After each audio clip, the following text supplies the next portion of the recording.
ನೂರಾರು ವರ್ಷಗಳ ಇತಿಹಾಸವಿರುವಂತಹ ಕನ್ನಡ ಚಿತ್ರರಂಗದಲ್ಲಿ ಒಂದು ಪ್ರಶ್ನೆ ಕಾಡ್ತಾ ಇತ್ತು.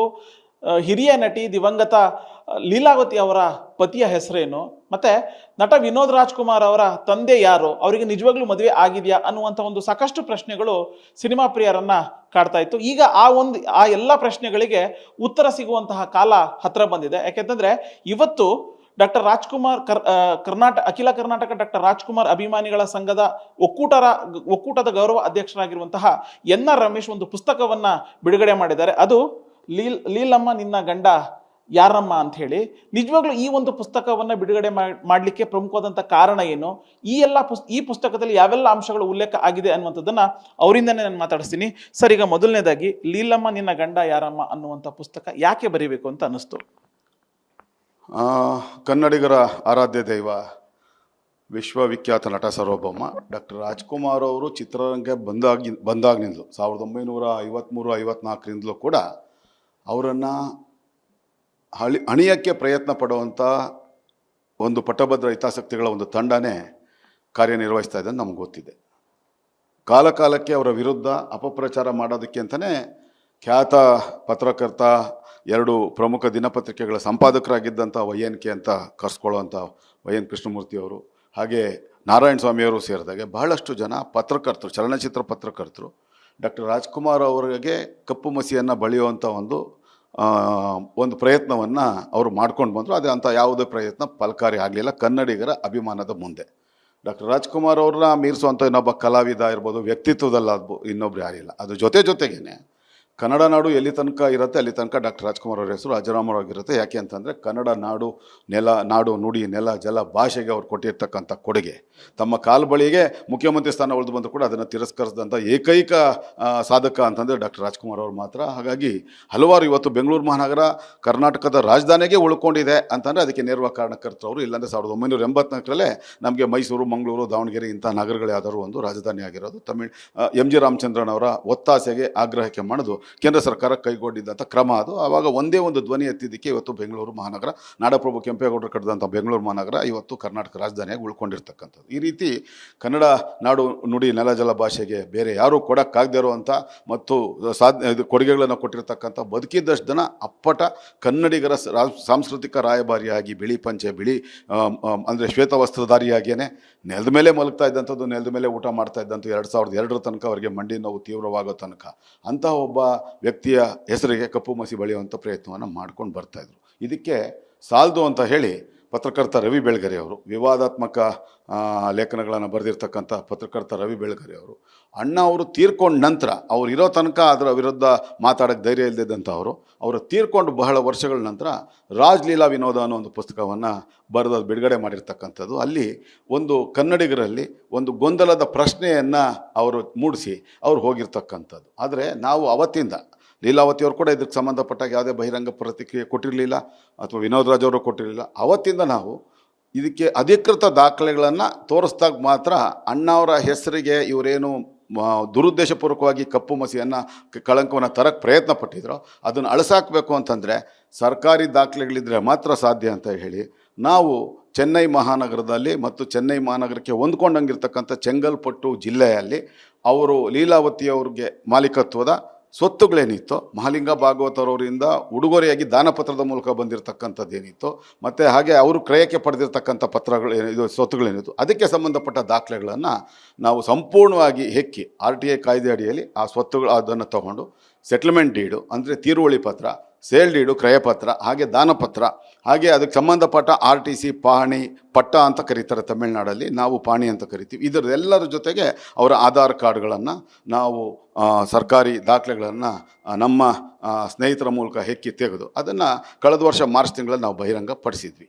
ಲೀಲಾವತಿಯವರ ಪತಿ ದಿವಂಗತ ನಟ ತುಂಬ ಹೆಸರು ಮಾಡಿದ್ದಂಥ ರಂಗಭೂಮಿ ಕಲಾವಿದ, ಅವ್ರದ್ದೇ ಒಂದು ಶ್ರೀ ಸಾಹಿತ್ಯ ನಾಟಕ ಮಂಡಳಿ ಅಂತ ಅವರು ಸೃಷ್ಟಿ ಮಾಡಿಕೊಂಡು ಅದನ್ನು ಸ್ಥಾಪನೆ ಮಾಡಿಕೊಂಡು ಅದರಲ್ಲಿ ಲೀಲಾವತಿ ಅವ್ರಿಗೆ 15 ವರ್ಷಗಳ ಕಾಲ ಅವ್ರಿಗೆ ಅವಕಾಶ ಮಾಡಿಕೊಟ್ಟಿದ್ದಂಥ ಸಂಸ್ಕೃತ ಶಿರೋಮಣಿ ಮತ್ತು 23ಕ್ಕೂ ಹೆಚ್ಚು ಸಿನಿಮಾಗಳಲ್ಲಿ, ಅದರಲ್ಲಿ ನೇರವಾಗಿ 11 ಸಿನಿಮಾಗಳಲ್ಲಿ ಡಾಕ್ಟರ್ ರಾಜ್ಕುಮಾರ್ ಅವ್ರ ಜೊತೆ ಅಭಿನಯಿಸಿದಂಥ ಮಹಾಲಿಂಗ ಭಾಗವತರವರ ಧರ್ಮಪತ್ನಿಗೆ 1962ರಲ್ಲಿ ಇವರು ವಿವಾಹ ಆಗಿರುತ್ತೆ. 1967ರಲ್ಲಿ ಆ ಇಬ್ಬರು ದಂಪತಿಗಳಿಗೆ, ಮಹಾಲಿಂಗ ಭಾಗವತರು ಮತ್ತು ಲೀಲಾವತಿ ದಂಪತಿಗಳಿಗೆ ವಿನೋದ್ ಕುಮಾರ್ ML ಅನ್ನೋ ಒಬ್ಬ ಪುತ್ರ ಜನನ ಆಗುತ್ತೆ. ಚೆನ್ನೈ ಆಸ್ಪತ್ರೆಯಲ್ಲಿ ಜನನ ಆಗುತ್ತೆ. ಇದಕ್ಕೆ ಸಂಬಂಧಪಟ್ಟ ಎಲ್ಲ ದಾಖಲೆಗಳನ್ನು ನಾವು ಹೆಕ್ಕಿ ತೆಗೆದು ಇವತ್ತು ಅದನ್ನು ಏನು ಹೋದ ವರ್ಷ ಮಾರ್ಚ್ ತಿಂಗಳಲ್ಲಿ 2025 ಬಿಡುಗಡೆ ಮಾಡಿದ್ವಿ.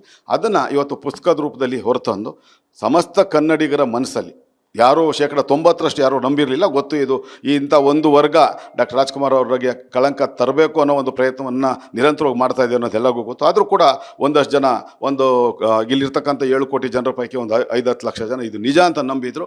ಆದರೆ ಆ ನಿಜ ಅಲ್ಲ, ನಿಜ ಏನು ಅನ್ನೋದನ್ನು ಇವತ್ತು ನಾವು ಒಂದು ಪುಸ್ತಕದ ರೂಪದಲ್ಲಿ ಲೀಲಮ್ಮ ನಿನ್ನ ಗಂಡ ಯಾರಮ್ಮ ಅನ್ನೋ ಪುಸ್ತಕವನ್ನು ಆ ಕೃತಿಯನ್ನು ಅದನ್ನು ಮುದ್ರಣ ಮಾಡಿ ಸ್ನೇಹ ಪ್ರಕಾಶನದ ಮೂಲಕ ಇವತ್ತು ಆ ಪುಸ್ತಕದ ಲೋಕಾರ್ಪಣೆ ಕಾರ್ಯಕ್ರಮವನ್ನು ಮಾಡ್ತಾ ಇರೋದು. ಶರಣ ಸಾಹಿತ್ಯ ಪರಿಷತ್ತಿನ ಅಧ್ಯಕ್ಷರಾಗಿರ್ತಕ್ಕಂಥ ಡಾಕ್ಟರ್ ಸಿ ಸೋಮಶೇಖರ್ ಅವರು, ಕನ್ನಡ ಸಾಹಿತ್ಯ ಪರಿಷತ್ತಿನ ಅಧ್ಯಕ್ಷರಾಗಿರ್ತಕ್ಕಂಥ ಮಹೇಶ್ ಜೋಶಿ ಅವರು, ಹಾಗೆ ಖ್ಯಾತ ಸಾಹಿತಿಗಳಾಗಿರ್ತಕ್ಕಂಥ ದೊಡ್ಡಹಲೂರು ರುಕ್ಕೋಜಿ ಅವರು, ಹಾಗೆ ಚಲನಚಿತ್ರ ನಿರ್ದೇಶಕರಾಗಿರ್ತಕ್ಕಂಥ ಪ್ರವೀಣ್ ನಾಯಕ್ ಅವರು, ಹಾಗೆ ಇನ್ನೊಬ್ಬರು ಸಾಹಿತಿ ಮತ್ತು ಡಾಕ್ಟರ್ ರಾಜ್ಕುಮಾರ್ ಅವ್ರ ಬಗ್ಗೆ ಅತಿ ಹೆಚ್ಚು ಪುಸ್ತಕಗಳನ್ನು ಬರೆದಿರ್ತಕ್ಕಂಥ ಜಗನ್ನಾಥ್ ಬಹುಳೆ ಅವರು ಸೇರಿದಾಗೆ ಬಹಳಷ್ಟು ಜನ ಗಣ್ಯರು ಈ ಒಂದು ಕಾರ್ಯಕ್ರಮಕ್ಕೆ ಆಗಮಿಸಿ ಇವತ್ತು ಪ್ರಶ್ನೆ ಈಗ ನೀವು ಹೇಳಿದ್ರಿ 1964ರಲ್ಲಿ ಮದುವೆ ಆಗಿದ್ದು, 62ರಲ್ಲಿ ಮದುವೆ ಆಗಿದ್ರು ಅಂತ. ಸೊ 2002 ತನಕನೂ ಕೂಡ ಅದೆಲ್ಲೂ ಕೂಡ ಚರ್ಚೆ ಆಗಿಲ್ಲ. ಕಾರಣ ಏನು ಅನ್ನುವಂಥದ್ದು, ಯಾಕೆಂತಂದ್ರೆ ಈಗ ಮದುವೆ ಆಗಿದೆ ಅಂತಂದ್ಮೇಲೆ ಅದನ್ನ ಬಹಿರಂಗ ಪಡಿಸಲೇಬೇಕಾಗುತ್ತೆ. ಆದ್ರೆ ಗೌಪ್ಯವಾಗಿ ಇಟ್ಟಿದ್ದು ಕೂಡ ಯಾಕೆ ಅನ್ನುವಂಥ ಪ್ರಶ್ನೆ ಉದ್ಭವ ಆಗುತ್ತೆ. ನೀವು ಬಿ ಗಣಪತಿ ಅವರು ಡಾಕ್ಟರ್ ರಾಜ್ಕುಮಾರ್ ಅವರು ಸಂದರ್ಶನ ಮಾಡಿದಾಗ ಸತ್ಯ ಏನು ಅಂತ ದೇವ್ರಿಗೆ ಗೊತ್ತಿದೆ ಅಂತ ಅಣ್ಣ ಅವ್ರು ಹೇಳಿದರು. ಆಯಿತಾ, ಯಾವತ್ತಿದ್ರು ನನ್ನ ಹೆಸರು ಸೇರಿಸ್ಕೊಳ್ಳೋದ್ರಿಂದ ಅವ್ರಿಗೇನಾದ್ರು ಅದು ಲಾಭ ಆಗಲಿ ಬಿಡಿ ಅಂತ ಹೇಳಿದರು. ಯಾಕಂದ್ರೆ ಅಣ್ಣ ಬದುಕಿದ್ದೆ ಆ ಥರ. ಯಾಕಂದ್ರೆ ಇನ್ನೊಬ್ಬರು ಮನಸ್ಸನ್ನ ನೋಯಿಸಬಾರ್ದು ಅನ್ನೋ ರೀತಿಯಲ್ಲಿ ಅವ್ರು ಜೀವನ ಮಾಡಿದವರು. ಹಾಗಾಗಿ ಆದರೆ ಇದರ ಬಗ್ಗೆ ಈಗಾಗಲೇ ಹಿರಿಯ ಚಲನಚಿತ್ರ ನಿರ್ದೇಶಕ ಭಾರ್ಗವ್ ಅವರು 10 ಬಾರಿ ಮಾಧ್ಯಮಗಳಿಗೆ ಸಂದರ್ಶನವನ್ನು ಕೊಟ್ಟಿದ್ದಾರೆ. ನಾನೇ ಖುದ್ದು ಲೀಲಾವತಿ ಮತ್ತು ಮಹಾಲಿಂಗ ಭಾಗವತರವರ ವಿವಾಹಕ್ಕೆ ಸಾಕ್ಷಿದಾರನಾಗಿ ನಾನೇ ಇದ್ದೀನಿ ಅನ್ನೋ ಮಾತನ್ನು ಅವರು ಹಲವಾರು ಬಾರಿ ಹೇಳಿದ್ದಾರೆ. ಹಾಗಾಗಿ ತುಂಬ ಜನ ಇದಕ್ಕೆ ತಿಪ್ಟೂರು ರಾಮಸ್ವಾಮಿ ಅವರು ಇದ್ದಾರೆ, ಇವತ್ತು ನಮ್ಮ ಕಣ್ಮುಂದೆ ಇದ್ದಾರೆ. ಇವತ್ತು 50ಕ್ಕೂ ಹೆಚ್ಚು ಭಾಗದಲ್ಲಿ ಈ ಪುಸ್ತಕ ನೇರವಾಗಿ ಒಂದೇ ಸಮಯದಲ್ಲಿ ಬಿಡುಗಡೆ ಆಗ್ತಾ ಇರ್ತಕ್ಕಂಥದ್ದು. ರಾಜ್ಯದ ಬೇರೆ ಬೇರೆ ಭಾಗಗಳಲ್ಲಿ, ಅಮೆರಿಕದ ಕಾನ್ಸಾಸ್ ನಗರದಲ್ಲೆಲ್ಲ ಬಿಡುಗಡೆ ಆಗ್ತಾ ಇರ್ತಕ್ಕಂಥದ್ದು, ಮುಂಬೈ ನಗರದಲ್ಲಿ ಈ ಥರ ಬೇರೆ ಬೇರೆ ಕಡೆ ಆಗ್ತಾ ಇರೋಂಥದ್ದು. ಇಲ್ಲಿ ನಮ್ಮ ಇದೇನು ಅಂತಂದರೆ ಇವರು ಅಣ್ಣವ್ರು ತೀರ್ಕೊಂಡ ನಂತರ ನಾವು ಬೇಡ, ಇವರ ಖಾಸಗಿ ವಿಷಯವನ್ನು ಕೆದ್ಕೋದು ಬೇಡ ಅಂತ ಹೇಳಿ ಸುಮ್ಮನೆ ಇದ್ವಿ. ಆದರೆ ಯಾವಾಗ ಇವರು ರವಿ ಬೆಳಗೆರೆ ಅವರು ಬರೆದ್ರು, ಅದಾದ ನಂತರ ನಾವು ಏನೇ ಮಾತಾಡಿದ್ರು ದಾಖಲೆಗಳಿಲ್ದಿರ ಮಾತಾಡಬಾರ್ದು. ನಾನು ನಿಮ್ಗೆ ಗೊತ್ತಿದ್ದ ಒಬ್ಬ ಹೋರಾಟಗಾರನಾಗಿ ಒಂದು ಅಕ್ಷರ ಮಾತಾಡಬೇಕಾದ್ರೆ ಅದಕ್ಕೆ ಪೂರಕವಾದಂಥ ದಾಖಲೆಗಳನ್ನು ಇಟ್ಕೊಂಡು ಮಾತಾಡೋದು. ಹಾಗಾಗಿ ಇವತ್ತು ನಾನು ಸಂಪೂರ್ಣ ಸರ್ಕಾರಿ ದಾಖಲೆಗಳ ಸಹಿತ ಮುಂದಕ್ಕೆ ನಿಮ್ಮ ಮುಂದೆ ಬಂದಿರತಕ್ಕಂಥ ಪುಸ್ತಕದ ರೂಪದಲ್ಲಿ ತಂದಿರತಕ್ಕಂಥ. ಇನ್ನೊಂದು ವಿಷಯ ಹೇಳ್ತೀನಿ, ತಾಯಿ ಮಗ ಯಾವ ರೀತಿ ಮಾಡಿದ್ರು ಅಂತಂದರೆ, ಕಳೆದ 2023 ತನಕ ವಿನೋದ್ ರಾಜ್ ಅವ್ರಿಗೆ ಮದುವೆ ಆಗಿಲ್ಲ ಅಂತಲೇ ಅವ್ರು ಹೇಳ್ಕೊಂಬಂದರು. ಕೊನೆಗೆ ಅನು ಅನ್ನೋ ಪತ್ನಿ ಮತ್ತು ಯುವ ಅನ್ನೋ ಒಬ್ಬ ಮಗ ಇದ್ದಾನೆ ಅಂತ ಹೇಳಿ ಆ ಅನು ಅವರ ತಂದೆ ಅಣ್ಣ ದೊರೆ ಅಂತ ಅಂದ್ಬಿಟ್ಟು ಆಂಧ್ರ ಪ್ರದೇಶ ಸರ್ಕಾರದಲ್ಲಿ ಪೊಲೀಸ್ ಮಹಾನಿರ್ದೇಶಕರಾಗಿ ಕೆಲಸ ಮಾಡಿದಂಥವ್ರು. ಅವರು ಚೆನ್ನೈ ತೋಟದಲ್ಲಿ ಇವ್ರು ಇರ್ತಕ್ಕಂಥದ್ದು. ನಾವು ಅದೇ ಚೆನ್ನೈ ತೋಟದಲ್ಲಿ ಆ ಒಂದು ಇದನ್ನು ಕೂಡ ಮಾಡಿದ್ದೀವಿ. ಅಲ್ಲಿ ಒಂದು ಸಮಾಧಿ ಇದೆ. ಆ ಸಮಾಧಿ ಅಲ್ಲಿ ಸ್ಪಷ್ಟವಾಗಿ ಮಹಾಲಿಂಗ ಭಾಗವತ ಸಂಸ್ಕೃತ ಶಿರೋಮಣಿ ಅಂತ ಹೇಳಿ ಆ ಲೀಲಾವತಿಯವರ ಮನೆಯ ತೋಟದಲ್ಲಿರ್ತಕ್ಕಂಥದ್ದು. ಅದನ್ನು ಕೂಡ ವಿಡಿಯೋ ಕೂಡ ಮಾಡಿ ಇವತ್ತು ನಾನು ಬಿಡುಗಡೆ ಮಾಡಿರ್ತಕ್ಕಂಥದ್ದು. ಹೀಗಾಗಿ ಎಲ್ಲ ಸಂಪೂರ್ಣ ದಾಖಲೆಗಳು ಸಹಿತ. ಸರ್, ಈ ಒಂದು ಪ್ರಶ್ನೆ, ಈ ಒಂದು ಪುಸ್ತಕದಲ್ಲಿ ಯಾವೆಲ್ಲ ಅಂಶಗಳು ಉಲ್ಲೇಖ ಆಗಿದೆ ಅನ್ನುವಂಥದ್ದೇ. ಒಂದು ಕೇವಲ ಅವ್ರ ಹೆಸರಲ್ಲಿರುವಂಥ ಆಸ್ತಿ ಮತ್ತು ಅವ್ರ ಆಧಾರ್ ಕಾರ್ಡು ಅದು ಮಾತ್ರ ಉಲ್ಲೇಖ ಆಗಿದೆ, ಅಥವಾ ಯಾವೆಲ್ಲ ಅಂಶಗಳನ್ನ ಈ ಒಂದು ಪುಸ್ತಕ ಒಳಗೊಂಡಿದೆ ಅಂತ? ಇಲ್ಲಿ ಅವರಿಬ್ಬರ ಮಧ್ಯೆ ಇದ್ದಂಥ ಸಂಬಂಧ, ಹೇಗೆ ಲೀಲಾವತಿ ಅವರಿಗೆ ಮಹಾಲಿಂಗ ಭಾಗವತರವ್ರ ಪರಿಚಯ ಆಯಿತು, ಮಹಾಲಿಂಗ ಭಾಗವತರವ್ರ ಬಗ್ಗೆ ಲೀಲಾವತಿಯವರು ಏನೇನು ಹೇಳಿದರು ಅನ್ನೋದು, ನಾಟಕ ಕಂಪ್ನಿಗಳಲ್ಲಿ ಅವ್ರಿಗೆ ಅವಕಾಶ ಮಾಡಿಸ್ಕೊಟ್ಟಿದ್ಯಾರು, ಚಲನಚಿತ್ರದಲ್ಲಿ ಅವಕಾಶ ಮಾಡಿಸ್ಕೊಟ್ಟಿದ್ಯಾ ಮಹಾಲಿಂಗ ಭಾಗವತರ ಯಾತಕ್ಕೆ ಅನ್ನೋ ವಿಷಯಗಳು ಎಲ್ಲ ಜೊತೆಗೆ ಇಲ್ಲಿ ನಮಗೆ ಪ್ರಮುಖವಾಗಿ ಬೇಕಾಗಿರ್ತಕ್ಕಂಥದ್ದು ಜನರ ಮನಸ್ಸಲ್ಲಿ ಏನು ಗೊಂದಲ ಮೂಡಿಸುವಂಥ ಕೆಲಸವನ್ನು ರವಿ ಬೆಳಗೆರೆಯವರು ಮಾಡಿದರು. ಅದಕ್ಕೆ ಉತ್ತರವನ್ನು ಕೊಡುವಂಥದ್ದು ರವಿ ಬೆಳಗೆರೆಯವರು ಕೇವಲ ಪ್ರಚಾರಕ್ಕೋಸ್ಕರ ಇಂಥ ಕೆಲಸವನ್ನು, ಮತ್ತು ಡಾಕ್ಟರ್ ರಾಜ್ಕುಮಾರ್ ಅವರು ಕೆಳಸ್ತರದ ಒಂದು ಸಮಾಜದಿಂದ ಬಂದಂಥವರು, ಅಂಥವ್ರನ್ನ ಯಾವುದೇ ಕಾರಣಕ್ಕೂ ಒಂದು ವರ್ಗದ ಜನದ ಈ ಪ್ರಭಾವಿ ವ್ಯಕ್ತಿಗಳಿದೆ ಅವರು ಒಪ್ಕೊಳ್ಳೋಕೆ ತಯಾರಾಗಿರಲಿಲ್ಲ. ಹಾಗಾಗಿ ಡಾಕ್ಟರ್ ರಾಜ್ಕುಮಾರ್ ಅವ್ರ ಹೆಸರಿಗೆ ಕಳಂಕವನ್ನು ತರುವಂಥ ಒಂದು ಪ್ರಯತ್ನವನ್ನು ಮಾಡಿದ್ರು. ಆದರೆ ಆ ಪ್ರಯತ್ನ ಸಫಲ ಆಗೋಕ್ಕೆ ನಾವು ಬಿಟ್ಟಿಲ್ಲ.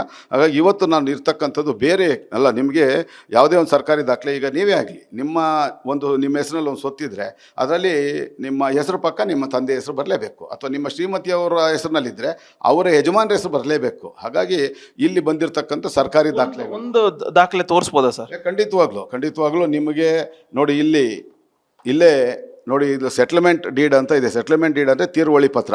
ಲೀಲಾವತಿಯವರು ವಿನೋದ್ ರಾಜ್ ಅವರಿಗೆ ಬರ್ಕೊಟ್ಟಿರ್ತಕ್ಕಂಥ ಸೆಟ್ಲ್ಮೆಂಟ್ ಡೀಡು ಇಲ್ಲಿದೆ ನೋಡಿ. ಇಲ್ಲೇ ನಿಮಗೆ ಸ್ಪಷ್ಟವಾಗಿದೆ. ದಿನಾಂಕ ಇದೆ ಸ್ಪಷ್ಟವಾಗಿ ನೋಡಿ. ಇದು 29th ಡಿಸೆಂಬರ್ 2022 2022 ಡಿಸೆಂಬರ್ 29ರಂದು ಈ ಪತ್ರ ಬರ್ಕೊಟ್ಟಿರ್ತಕ್ಕಂಥದ್ದು. ಇಲ್ಲಿ ಲೀಲಾವತಿ ವೈಫ್ ಆಫ್ ಮಹಾಲಿಂಗ ಭಾಗವತರಿದೆ, ಸೆಟ್ಲರ್ ಇವರು.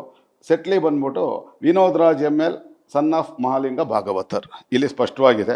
ಇಲ್ಲಿ ನೀವು ಎಲ್ಲ ಪಟ್ಟಗಳಿದೆ ನೋಡಿ, ಈ ಪಟ್ಟಗಳೆಲ್ಲ ನೀವು ನೋಡಿದಾಗ ಪಟ್ಟ ಅಂತಂದರೆ ನಾವು ಪಾಣಿ ಅಂತ ಕರಿತೀವಿ ನೋಡಿ. ಇದರಲ್ಲಿ ಇರತಕ್ಕಂಥ ಪಾಣಿಗಳೆಲ್ಲ ಸ್ಪಷ್ಟವಾಗಿ ಇರ್ತಕ್ಕಂಥದ್ದು. ಹೀಗಾಗಿ ಈ ದಾಖಲೆಗಳನ್ನು ನಾವು ಕಳೆದ ವರ್ಷ ಬಿಡುಗಡೆ ಮಾಡಿದ್ಮೇಲೆ ಇಲ್ಲಿ ನೋಡಿ, ಇಲ್ಲಿ ವಿನೋದ್ ರಾಜ್ ಅವರ ಮಗನ TC ಇಲ್ಲಿದೆ. ಇದನ್ನು ಕೂಡ ಮುಚ್ಚಿಟ್ಟಿದ್ರು. ಇದನ್ನು ಕೂಡ ಪ್ರಕಾಶ್ ರಾಜ್ ಮೇಹೂರ್ ಅವರು ಮತ್ತು ನಾವು ಅದನ್ನು ಬಹಿರಂಗಪಡಿಸುವಂಥ ಒಂದು ಕೆಲಸವನ್ನು ನಾವು ಮಾಡಿದ್ವಿ. ಅದಾದಮೇಲೆ ಅವರು ಹೌದು ನನ್ನ ಮಗಂಗೆ ಮದುವೆ ಆಗಿದೆ ಅನ್ನೋ ಸತ್ಯನ ಒಪ್ಕೊಂಡ್ರು.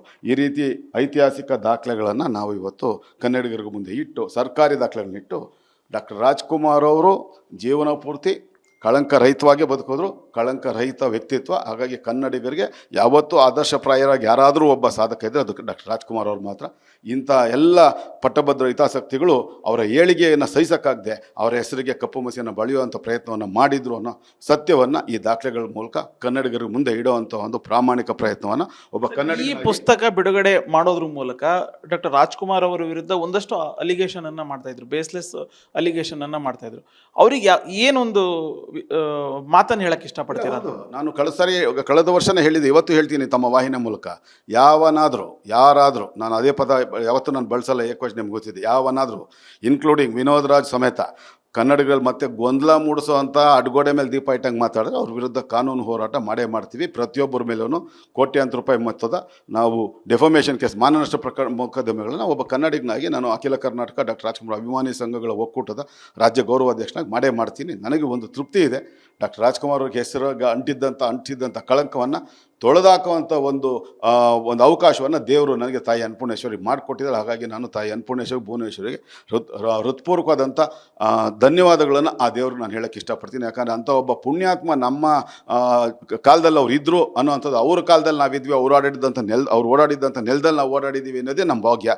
ಅಂಥ ಒಬ್ಬ ಮಹನೀಯನ, ಯಾಕಂದರೆ ಡಾಕ್ಟರ್ ರಾಜ್ಕುಮಾರ್ ಅವ್ರು ಮನಸ್ಸು ಮಾಡಿದರೆ ಇಡೀ ವಿಶ್ವದಲ್ಲಿ ತಮಗಿರ್ತಕ್ಕಂಥ ಅಪಾರ ಪ್ರಮಾಣದ ಅಭಿಮಾನಿಗಳನ್ನು ದುರ್ಬಳಕೆ ಮಾಡ್ಕೊಳ್ದೇ ಇರ್ತಕ್ಕಂಥ ಯಾವುದೇ ರಂಗದ ಯಾವುದೇ ಶ್ರೇಷ್ಠ ಸಾಧಕರ ಪೈಕಿ ಒಬ್ಬರು ಡಾಕ್ಟರ್ ರಾಜ್ಕುಮಾರ್ ಅವರು ಮಾತ್ರ. ಮಿಕ್ಕಿದವರೆಲ್ಲರೂ ಅವರ ಅಭಿಮಾನಿಗಳನ್ನು ನಮ್ಮ ದೇಶಕ್ಕೆ ಹೋಲಿಕೆ ಮಾಡೋದಾದರೆ NT ರಾಮರಾವ್ ಇರ್ಬೋದು, MG ರಾಮಚಂದ್ರನ್ ಇರ್ಬೋದು, ಶಿವಾಜಿ ಗಣೇಶನ್ ಇರ್ಬೋದು, ಕಮಲಾಸನ್ ಇರ್ಬೋದು, ಅಥವಾ ಇವಾಗಿನ ವಿಜಯ್ ಅವರು ಇರ್ಬೋದು, ಅಥವಾ ಚಿರಂಜೀವಿ ಇರ್ಬೋದು, ಅಥವಾ ಬಾಲಕೃಷ್ಣ ಅವರು ಇರ್ಬೋದು, ಅಮಿತಾಬ್ ಬಚ್ಚನ್ ಇರ್ಬೋದು, ದಿಲೀಪ್ ಕುಮಾರ್, ಇವರೆಲ್ಲ ಅವ್ರ ಅಭಿಮಾನ, ಅವರ ಕಲಾವಿದರಾಗಿ ಅವ್ರನ್ನ ಅಭಿಮಾನಿಸಿದ್ದು. ಆದರೆ ಅವರನ್ನು ರಾಜಕೀಯಕ್ಕೆ ಅವರ ಅಭಿಮಾನಿಗಳನ್ನ ಬಳಸ್ಕೊಳ್ಳೋಂಥ ಪ್ರಯತ್ನ ಮಾಡಿದ್ರು. ಆದರೆ ಡಾಕ್ಟರ್ ರಾಜ್ಕುಮಾರ್ ಅವರು ಯಾವತ್ತೂ ಅಂಥ ಕೆಲಸ ಮಾಡಲಿಲ್ಲ. ಹಾಗಾಗಿ ನಾವೆಲ್ಲ ಅದಕ್ಕೋಸ್ಕರನೇ ಸೌಭಾಗ್ಯಶಾಲಿಗಳು. ಒಂದು ಮಾತು ತಮ್ಮ ವಾಹಿನಿಯ ಮೂಲಕ ಇಲ್ಲಿ ತನಕ ಯಾರಿಗೂ ಗೊತ್ತಿಲ್ಲದೆ ಇರತಕ್ಕಂಥ ಒಂದು ಮಾಹಿತಿಯನ್ನು ಹೇಳ್ತೀನಿ. ರಾಘವೇಂದ್ರ ರಾಜ್ಕುಮಾರ್ ಅವರಿಗೆ MBBS ಪದವಿಗೆ ಅವಕಾಶ ಬೇಕಾಗಿತ್ತು. ಆಗ ದೊರೆ ಭಗವಾನ್ ಅಂತ ಏನೋ ಜೋಡಿಗಳಿದ್ರು, ಅದರಲ್ಲಿ ದೊರೆಯವ್ರು ಹೇಳ್ತಾರೆ, ಅಣ್ಣ MGR ನಿಮ್ಗೆ ತುಂಬ ಆತ್ಮೀಯರಲ್ಲ, ಅವ್ರಿಗೊಂದು ಮಾತು ಹೇಳಿ ಅಂತಂದರೆ ದೊರೆಯವ್ರಿಗೆ ಅಣ್ಣವ್ರು ಹೇಳ್ತಾರೆ, ನಮ್ಮ ಪ್ರಭಾವವನ್ನು ಬೆಳೆಸಿ ನಮ್ಮ ಮಗನಿಗೆ ನಾವು ಸೀಟ್ ಕೊಡಿಸ್ಬಾರ್ದು, ಅವನ ಪ್ರಯತ್ನದಿಂದ ಅವ್ನು ಪಡಿಬೇಕು ಹೊರತು ನಾವು ಕೊಡಿಸ್ಬಾರ್ದು, ಅಂಥ ಕೆಲಸ ನಾನು ಮಾಡಲ್ಲ ಅಂತ ಹೇಳ್ತಾರೆ. ಅದು ಕಥಾನಾಯಕನ ಕಥೆಯಲ್ಲಿ ಉಲ್ಲೇಖ ಆಗಿದೆ. ಆಗ ಅಂಥ ಒಬ್ಬ ನಿಷ್ಕಳಂಕ ವ್ಯಕ್ತಿಯ ಮೇಲೆ ಈ ರೀತಿಯ ಕಪ್ಪು ಮಸಿಯನ್ನು ಬಳಿಯೋಕ್ಕೆ ಪ್ರಯತ್ನ ಪಟ್ಟಂಥ, ಅದು ಒಂದು ರವಿ ಬೆಳಗೆರೆ ಇರ್ಬೋದು, ಅಥವಾ ಕನ್ನಡ ನಾಡು ಕಂಡಂಥ ಗುಳ್ಳೆ ನರಿ ಸ್ವಭಾವದ ನಿರ್ಮಾಪಕ ಅಂತ ಕರೆಸ್ಕೊಳ್ಳೋಂಥ ದ್ವಾರಕೀಶ್ವರ್ ಇರ್ಬೋದು, ಅಥವಾ YNK ಇರ್ಬೋದು, ನಾರಾಯಣ ಸ್ವಾಮಿ ಅಂತ ಕುತಂತ್ರಿಗಳಿಗೆ ಒಂದು ಉತ್ತರವನ್ನು ಈ ಪುಸ್ತಕದ ಮೂಲಕ ಕೊಡುವಂಥ ಒಂದು ಪ್ರಾಮಾಣಿಕ ಪ್ರಯತ್ನವನ್ನು ನಾನು ಅಭಿಮಾನಿಯಾಗಿ ಮಾಡಿದ್ದೇನೆ. ಇದಿಷ್ಟು NR ರಮೇಶ್ ಹೇಳ್ತಾ ಇರುವಂತಹ ಮಾತು. ಕ್ಯಾಮ್ರಾ ಪರ್ಸನ್ ರವಿಕುಮಾರ್ ಜೊತೆ ಉಲ್ಲಾಸ ಸ್ಕಿರ್ವಾಸ, ಗ್ಯಾರಂಟಿ ನ್ಯೂಸ್, ಬೆಂಗಳೂರು.